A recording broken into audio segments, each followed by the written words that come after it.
হৃদয়ে রয়েছি, বারবার একই কথা বলতেছি। শরীফ উসমান হাদি, আপনারা দেখেছেন সোশ্যাল মিডিয়াতে, তার প্রত্যেকটা কথা কত সুন্দর ছিল।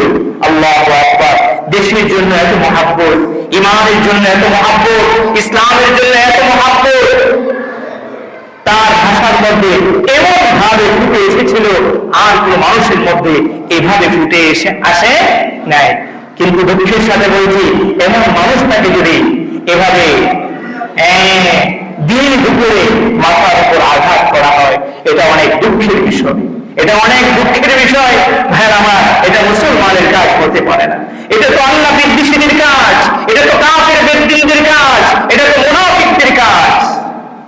আমরা যদি ইসলামকে লালন করি, আমরা যদি ঈমানকে লালন করি, আমরা যদি মৃত্যুর পরে জান্নাতের মধ্যে যেতে চাই, তাহলে অবশ্যই অবশ্যই সমাজের মধ্যে আমাদের সবাইকে রহমত হতে হবে।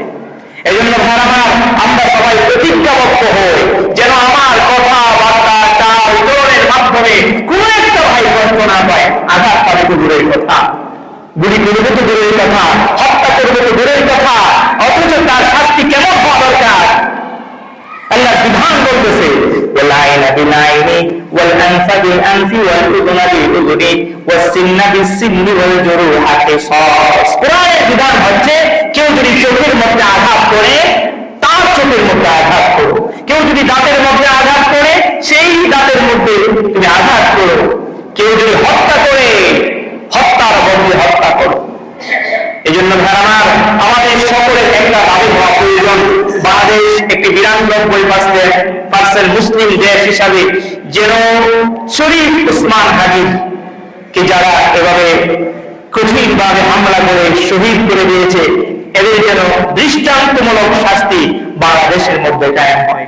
এই জন্য সবাই যার যার জায়গা থেকে অবশ্যই এই আবেদন করতে হবে। ভাইরা, মানুষ দাঙ্গামা হাঙ্গামা আগুন লাগায়, অথচ ভূমির মুসলমান হিসাবে সে যেন সততার আগুন লাগায়। এটা ঈমানের দাবি। মানুষ কত ধরনের জগড়া ফাসাদ তৈরি করে, কিন্তু মানুষ যদি একটু চিন্তা ফিকির করে